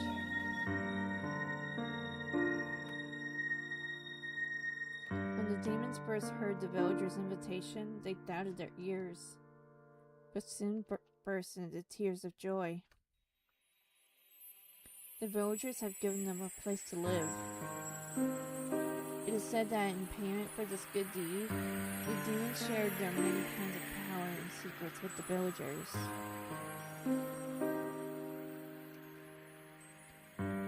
Yashiro-sama was very pleased with this happy exchange. He gave the demons the bodies of humans so that they could be indistinguishable from the villagers. That's all the box. So next time we'll talk about the two of the Pokemon cards from the vending S2 sets. Okay. 2 Japan only Yu-Gi-Oh cards and 2 Max-Pause Robo Critters. Okay. He himself decided to stay on the surface and watch over the everlasting peace between them. The land in which man, demon, and god live together. I thought the word demon was a noun meaning evil that needs to be exterminated. A god may have mediated for them, but you don't often hear happy endings like that where both sides live in harmony. I see. I guess it is kind of interesting. Although the normal fairy tale ends there, it was revised quite a bit during the Edo period into a much longer story. After that, the humans and demons intermixed, and eventually there was no difference between them. So, the demons ended up disappearing? No, not at all. Half of them stayed just as they were. The knowledge the villagers had received from demons basically made them into something inhuman, what people call transcendent. They were all well aware of the power that was heresy, and as those below worshipped them, they lived out their lives in secrecy.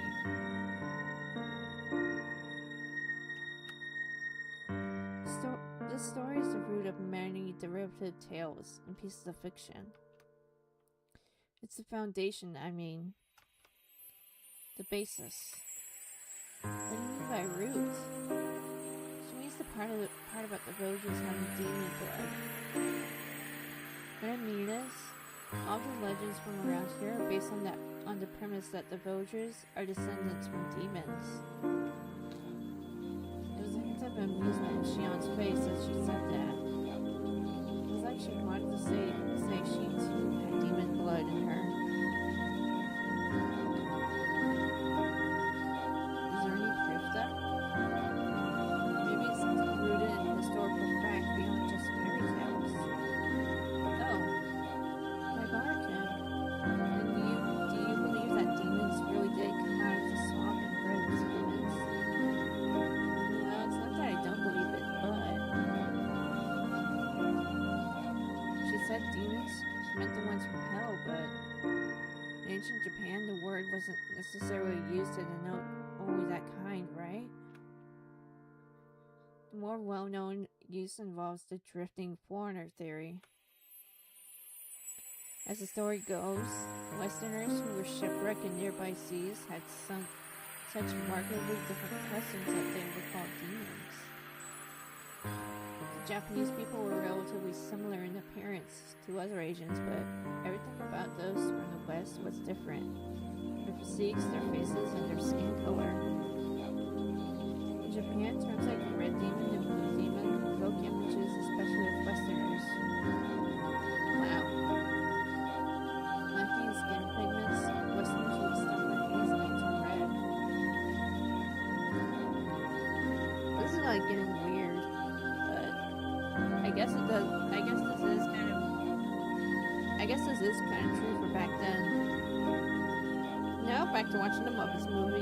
Yay! 11:11. Yeah, it's 2:12 over here right now.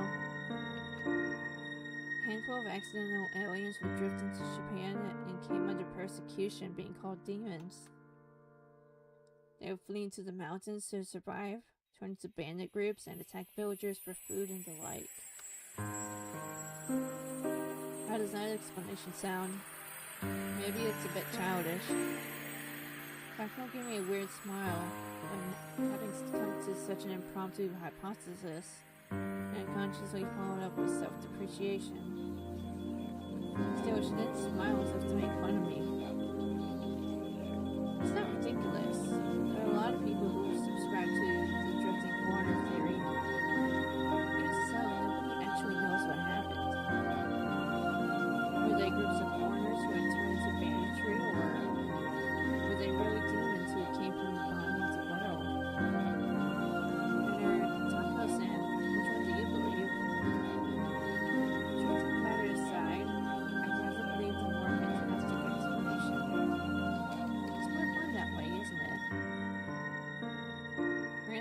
sound like a wee bit like a romanticist. I thought she would do direct on unrealistic stories like that. Made a post to promote tomorrow's Pokemon 2000 25th anniversary. Sweet. Now then, this is where the fun begins. Kakusan brought into her storytelling. Waits for a moment as if to tantalize us. Suddenly she looked around as if something had caught her eye. Her head bobbed to and fro, and like she was making sure nothing had changed. What's wrong, Shion? I'm sorry. Please don't worry about it. Shion pretended as though nothing had happened. Kakuno-san also made sure nothing happened. Cleared her throat and broached the next subject. I explained that half of the villagers have demon blood. That blood, they actually say that it's the blood of the kind of demon that eats people. Man-eating demons? That escalated quickly. Shit went from 0 to 100 real fucking fast. That blood still runs through the villagers' veins. They say sometimes the blood awakens from its slumber. I thought that fairy tale had a happy ending, but with the humans and demons living in peace, it began to suddenly change into a brutal, bloody story. Well, they eat people. They say that every decade or so they can't help but want to feast on human flesh. The villagers can't eat other villagers. So when this happens, it is said that they descended upon the human villages and conducted onikakushi. What's an onikakushi? Broadly speaking, it's when a demon kidnaps someone and a person is deemed away. They say that the villagers of Onigafuchi would overwhelm unfortunate human villagers. Villages in order to kidnap sacrifices. Takuno-san's explanation was plain and simple, but when I imagined what it must have been like, it was terrifying. They lose their human reason. The villagers turn into real demons en masse. They attack the villages they loathe in the dirty world of the masses below. And then they kill and eat their sacrifices. So they're no different from demons after all. What does Oyashiro-sama do?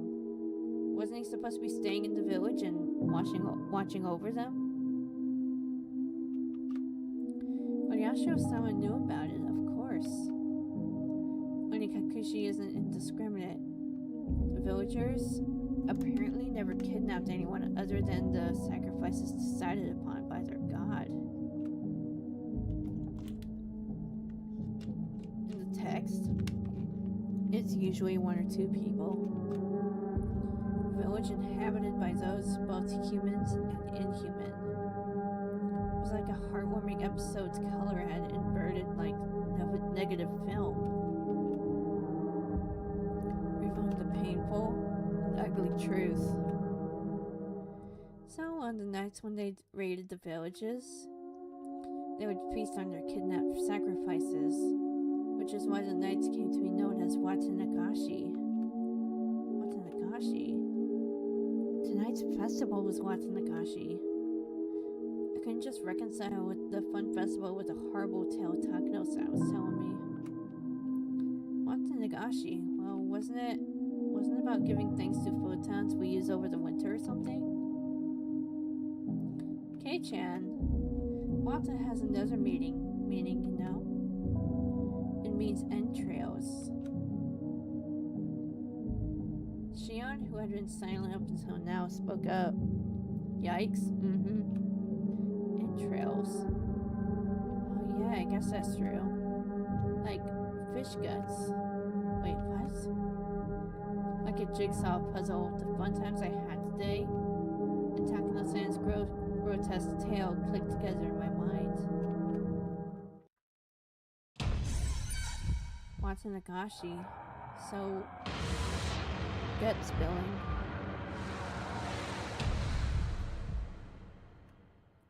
I didn't think saying anything could ever feel so nauseating. Yes. It is as you imagine, my Barakan. Right now, the Watanagashi Festival might just be somewhat early summer festival occurring to every June, but it used to be different. It used to be a ghastly, cannibalistic feast held on the nights the villagers had collected their unfortunate dinner. That can't be true. I had no real reason to say that, but I couldn't help it. My Barakan, you said that Watanagashi is a ritual about purifying futons, right? What do you think the futons filled with cotton as wanta represent? Futons are futons. They're beds. They're things for sleeping in. What else could they possibly represent? I was rattling on, desperately attempting to deny the horrible festival that Takano-san was describing. Deep down, however, I found myself understanding all too well what she meant. Futons, stuffed with cotton. If the cotton represented entrails in both pronunciation and meaning, then the entrail-filled futons would have to be humans.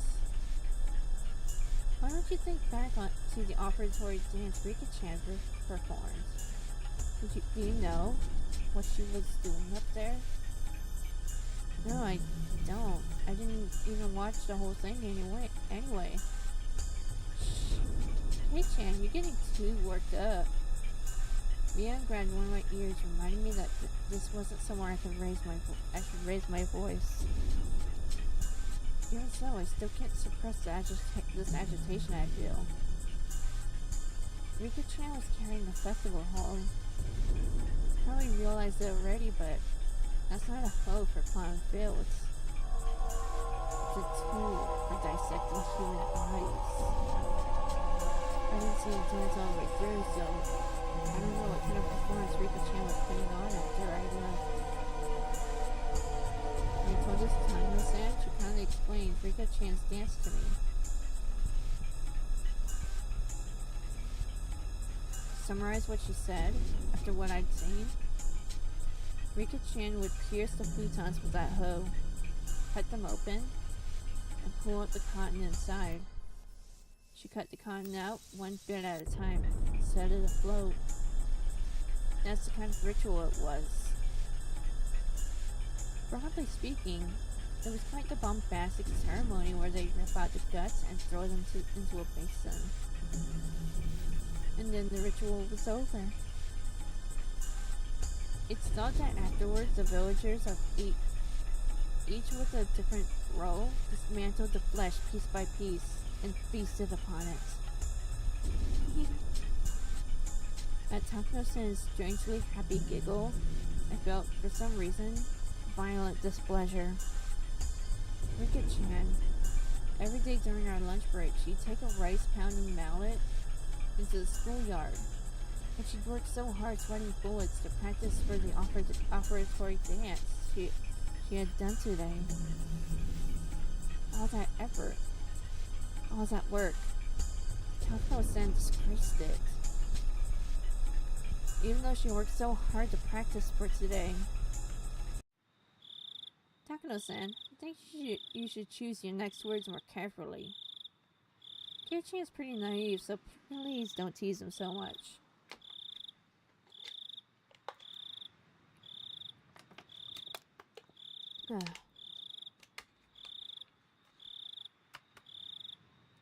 A moment before I opened my mouth to express how angry I was, Shion stopped me. Shion must have been fully aware of how that story made me feel. I'm sorry. I thought you'd like the story with that sort of shock value since you're a boy. Takano-san spoke without a hint of malice as she smiled gracefully.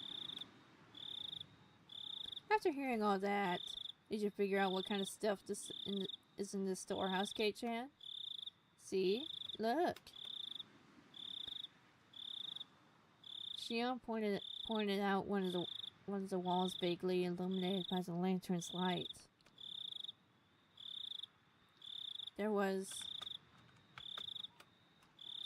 Mere moments ago, they hadn't held my interest. They were just boring-looking tools lined up on the shelves. Ugh. All those uninteresting tools I didn't understand how to use, they all suddenly took on a new meaning, and I couldn't help but let out a groan. At first, they looked like carpentry tools, like chisels or planes.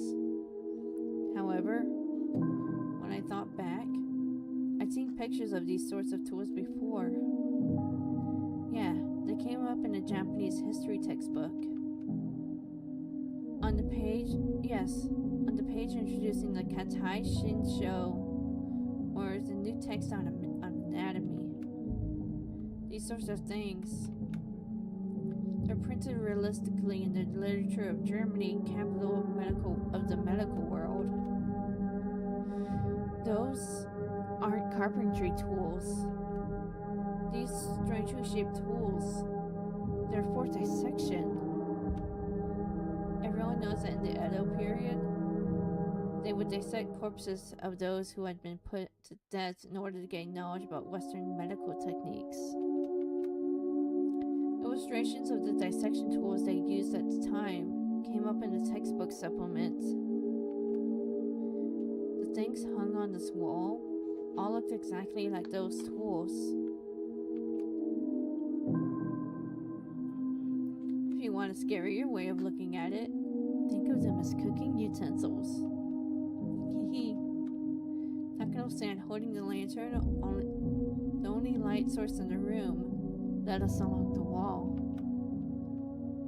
She had the only light, so I had to walk after her, whether I liked it or not.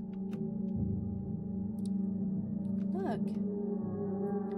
Takano-san illuminated a coil chain which left a bigger impression than the other things we saw. The chain itself was nothing unusual, but further along it were metal fetters.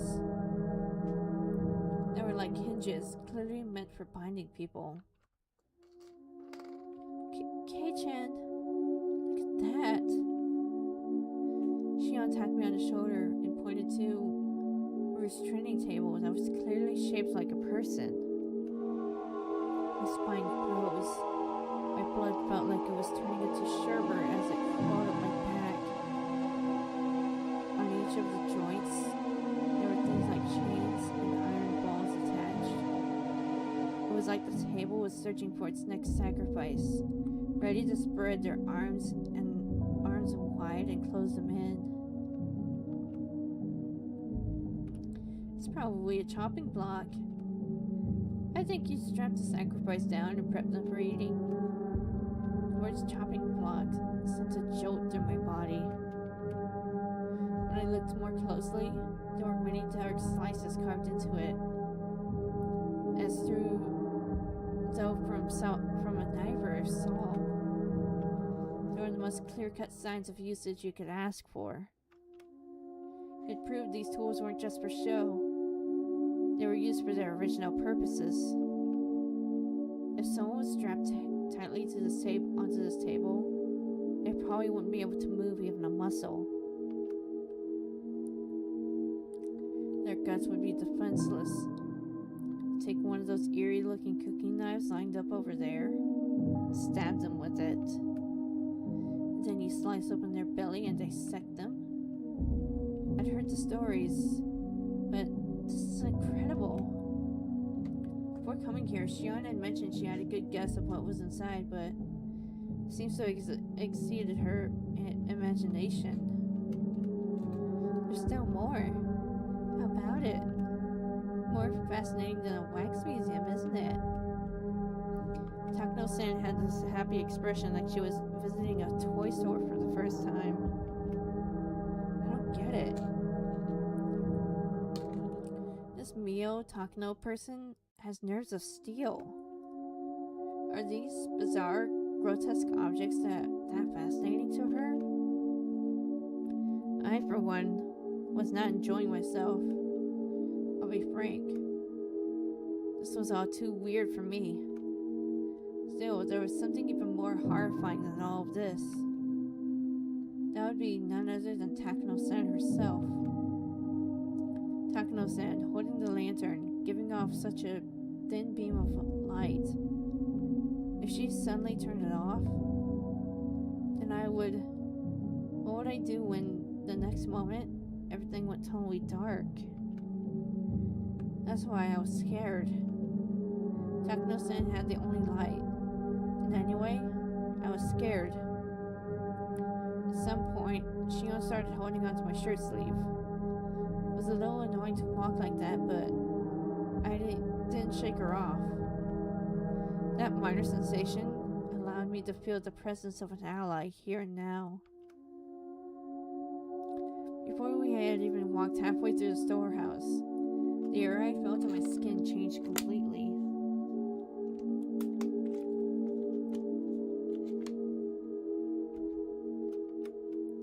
These cruel tools lined up, all cramped together in this place. Some were horrible ones made to take away the sacrifice's freedom, and some tools were made to efficiently disassemble and prepare the bodies for consumption. Those were just the things I understood. There were plenty of other strange-looking objects that I couldn't even guess the purpose of. As I was here, I didn't have the slightest desire to hear the details about what sort of terrifying reasons they were meant to be used for. At the very least, they were all completely different from the sort of clean, simple killing function of a katana. Tools to kill people were obviously constructed in such a way that they could kill people. If that was the goal, then the person you used them on would obviously end up dead. Oh yeah, people die when they are killed. The kinds of tools here, however, were different. The tools that were here were for cutting people, for crushing them, for boiling and cooking them, and for grinding them. They were tools of torture. They weren't made to kill people. People dying was just an incidental result. Actually, they might not even kill them. The sacrifices could die during such a horrifying ritual process that would be nice, but they don't even die in the end. They remain in a state of hellish pain. Perhaps they are only being allowed to live. Only now in this moment that I fully realize just how terrifying and fearsome that difference is. People, you see, most of these wouldn't kill them if used properly. Takano said, as if reading my mind, displayed a shocking smile. Burning at the stake, the famous method of execution for witches, will kill the person immediately. When the body suffers extreme burns on the skin all over, the decomposition of the skin's chemical makeup produces poison-like symptoms and causes an immense shock to the victim. Though I suppose it's very cruel to compared to the guillotine. You have to wait far longer for that to happen. She describes such horrors in a strangely medical way. Excuse me. Shion immediately answered the question I had. Takano-san is a nurse. There's a saying that nothing can scare a doctor. Guess that's true. Oh, and also, there was a method of execution in ancient Rome where they would grill the person, just like a barbecue. They would cover the person in wire netting and slowly cook them over a charcoal fire. To think the memories of when I went to day camp with my family come rushing back now of all times so vividly. That's what it was like. Apparently they wouldn't die too easily for some reason. According to one source, even if they roasted one side of the person to a crisp, for an entire night, they would still be conscious and able to speak fluently. Holy shit. That's insane. You grill someone for the whole day and they still be conscious? It's said that ancient Rome is famous for their executions. There are plenty of ways to execute someone while having the victim stay alive as long as possible. Among them, there was one method where they would cut open the gut, pull out the intestines like sausages, pull them up with a winch, and put them on public display. Shion was behind me, clinging to me. Not just because she was scared, she was protecting her stomach. Would think someone with their intestines pulled out would die instantly, right? Actually, as long as you do it tenderly and thoroughly, it's apparently possible to pull them out, all out, while the person is still conscious. I felt a sick feeling in my stomach. It was like my organs were coiling up just from Takano-san's stare. Though pulling them out with a winch was a rather exaggerated method. In a more barbaric way, they might slice open the gut, then cut the intestines out and throw them everywhere. It's quite unimaginable how that they did dreadful things like that too, isn't it? However, those being put to death are conscious. It must be far more terrifying and painful. She spoke with pleasure as if she had come here on a sightseeing trip. I heard Shion gulping multiple times in my ears, near my ears. Perhaps in Himezawa, or rather Onigafuchi village, something like that for the Watanagashi festival. Listen, if you try hard, can't you hear it? Or nothing more than to not hear anything at all. So why, only at times like these, do I begin to hear things I shouldn't be able to?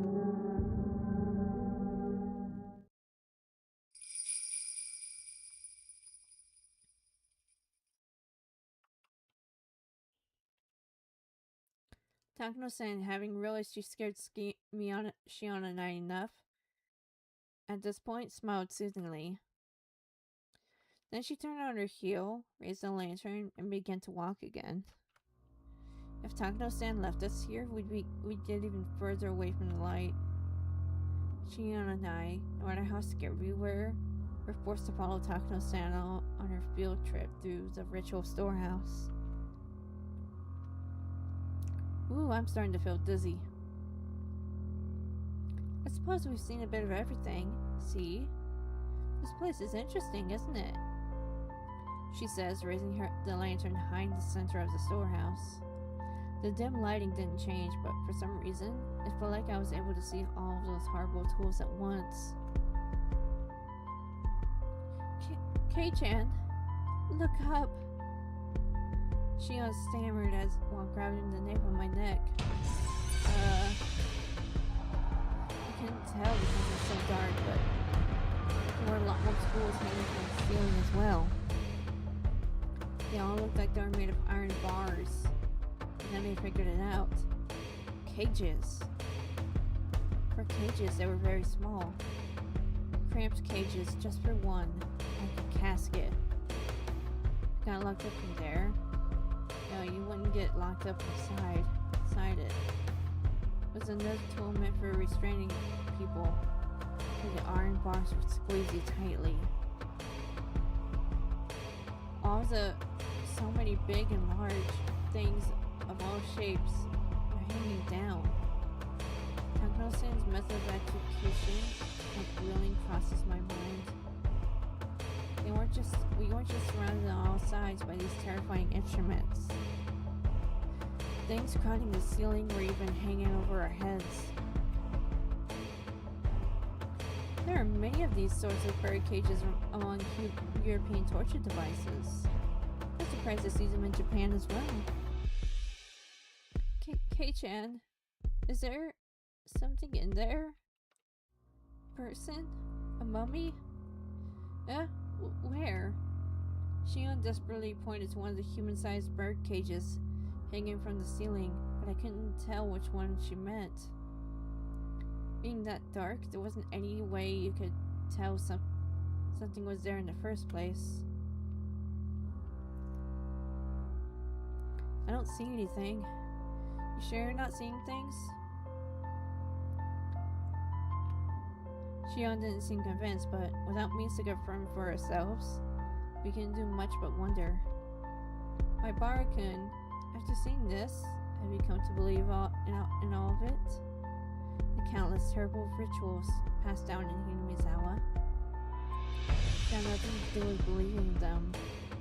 Now that I've been shown the real thing like this, there's no possible way to deny it.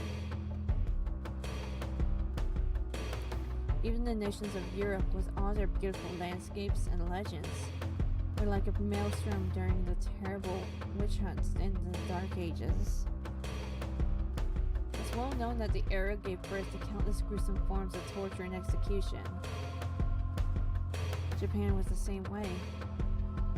Didn't it have its own era of hellscapes like torturous beasts because of religious suppression and things like that nature?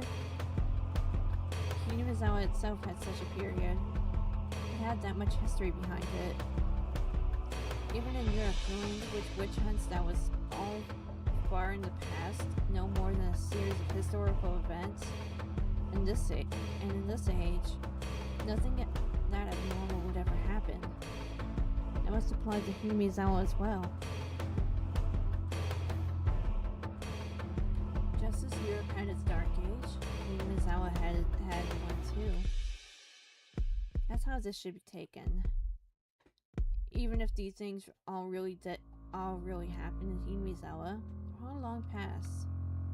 They don't have anything to do with people living in Hinamizawa now.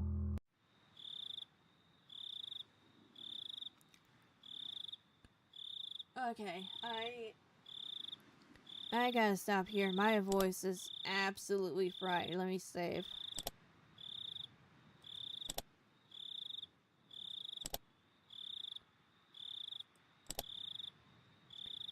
Yeah, my voice is absolutely fried, so I gotta go ahead and stop. So thank you for joining, and thank you for watching.